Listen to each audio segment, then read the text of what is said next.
Thank God it failed. The big, beautiful bill failed. It is being reported that Donald Trump's big, beautiful bill has failed. And it was failed because Republicans revolted against it. Now, I'm not being funny or facetious or anything like that when I say Donald Trump's big, beautiful bill failed. That's the name of the bill, the big, beautiful bill. That's the actual name of the bill. But anywho, here's some updates. Here's what's being reported. Based on that, Jay, a little while ago, President Trump urged Republicans to get on board. He told them to stop talking and get this done. That doesn't seem to have done the trick here. It wasn't enough for 5 Republican hardliners on the House Budget Committee who just voted to reject this big sweeping piece of legislation, all of President Trump's campaign promises that have some kind of legislative component compiled into one, what Republicans up here on the Hill call big, beautiful bill. But still 5 Republican hardliners voting against this bill, saying in their view it doesn't do enough to cut spending. They want stricter changes to Medicaid, work requirements to kick in sooner than when they do in 2029 under the current text of the legislation. There are concerns that they have that this legislation would increase the federal deficit, doesn't do enough for fiscal responsibility, et cetera, et cetera. So they voted down this bill. They voted to keep it in committee. It does not get out of committee. It doesn't go onto the House floor for a vote the way House Republican leadership wanted to put it on the floor next week. And they did this in defiance of President Trump here. President Trump made it clear in a post on Truth Social just a few hours ago that he wanted Republican unity, as you mentioned, Diane, and he didn't want any quote unquote grandstanders amongst the ranks of House Republicans. And even after that post from the president, again, these 5 Republicans still voted against this legislation, the vehicle, again, for the president's legislative agenda. And it puts this committee back to square one. They're going to have another vote at some point on this budget legislation. It's just unclear when they're going to do that, whether that's going to be today or likely next week when Congress returns. So what are the next steps now, Jay?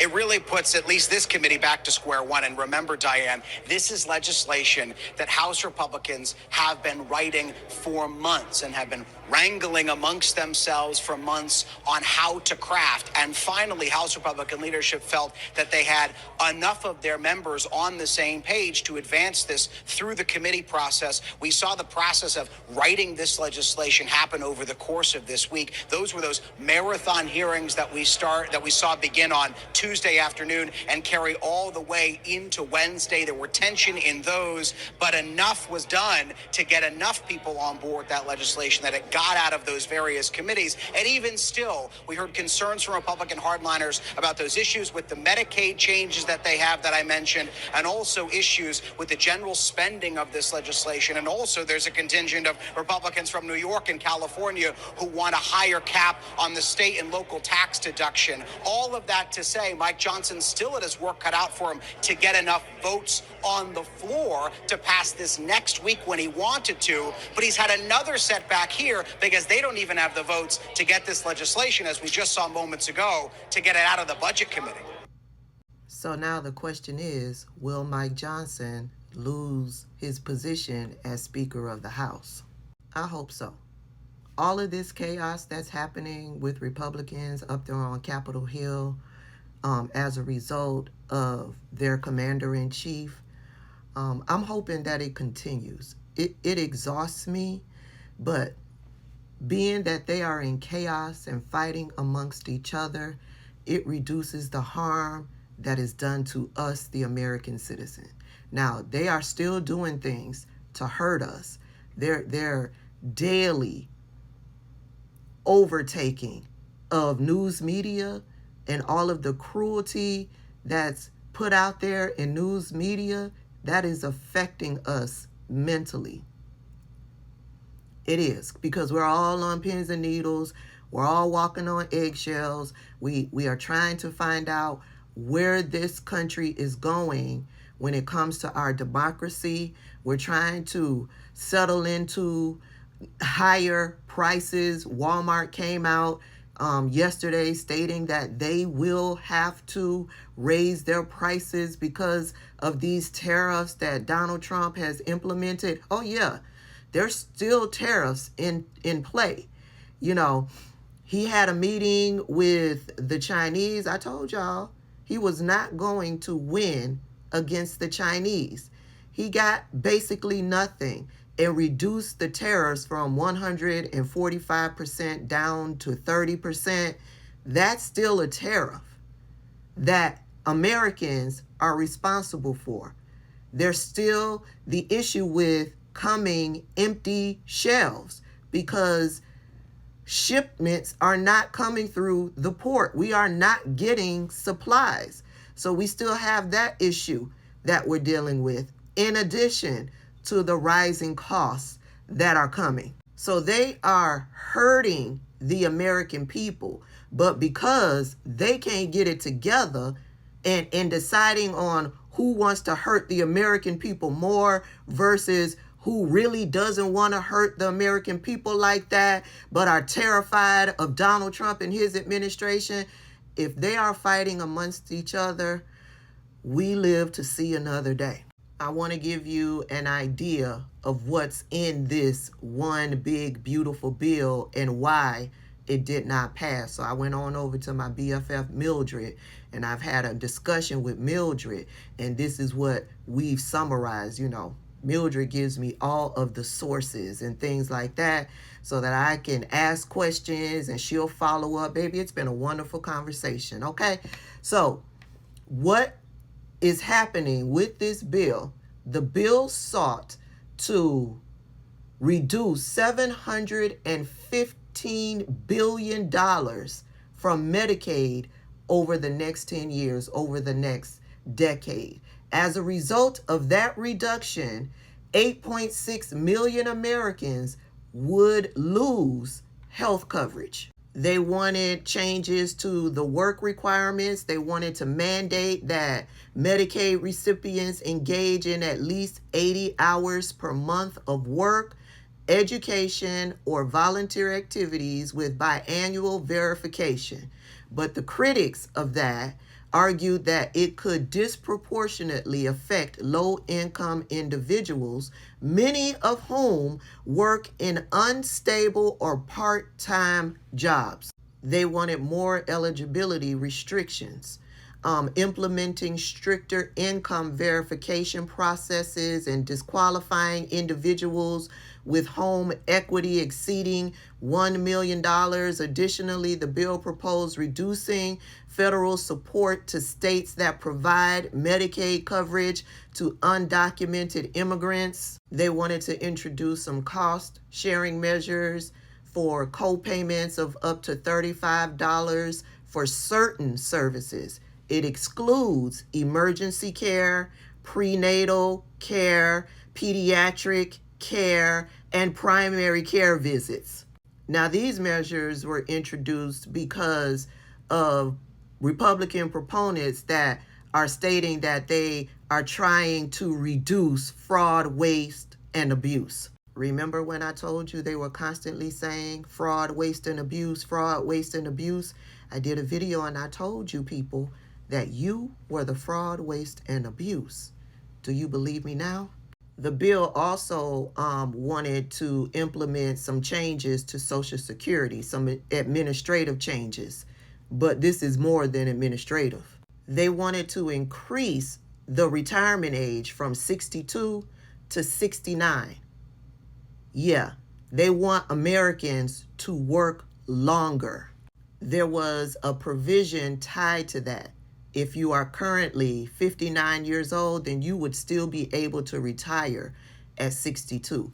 But those of us who are not currently 59 years old, yeah, the new retirement age would have been 69. Here's the administrative changes or administrative budget cuts that they proposed in the bill. They wanted to reduce funding for the Social Security Administration, potentially leading to layoffs, office closures, and longer processing time for benefits. I mean, isn't that what Doge just did, what Elon Musk just did? They shut down several Social Security offices across the nation. They laid off some Social Security Administration workers. Yeah. So the Social Security Administration office has already been damaged by Doge. They were looking to cause more damage.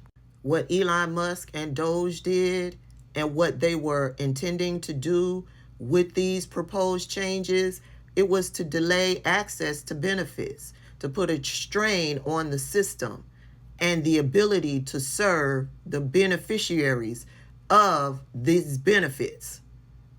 Right? Remember, you're the fraud, waste, and abuse. They want this money. The money that is in this budget, they want this money.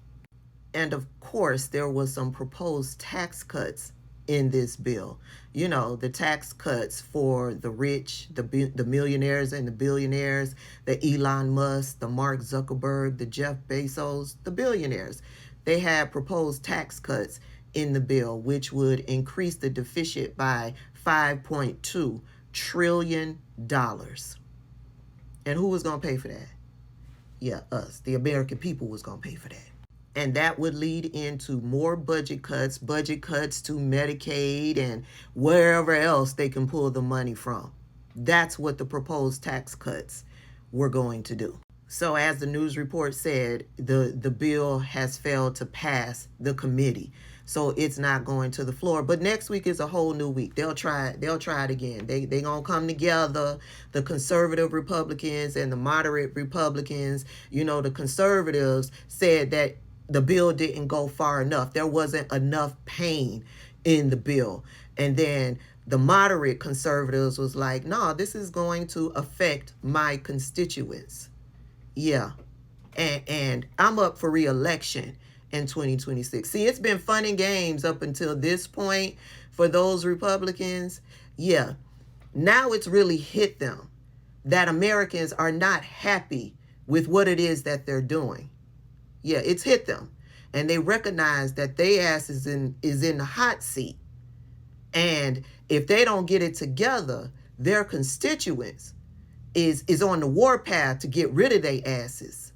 Yeah, it's sinking in. So keep up whatever it is that you're doing. For those of you that are out there, my white people, because the 92%, yeah, we still ain't feeling it. The 80%, they still ain't feeling it. We still not feeling it. First of all, you have not done enough to make black people want to move. Your protests, yeah, they're get-togethers. Yeah, I heard that y'all got bouncy houses at y'all protest. It's a day in the walk. Y'all getting your steps in.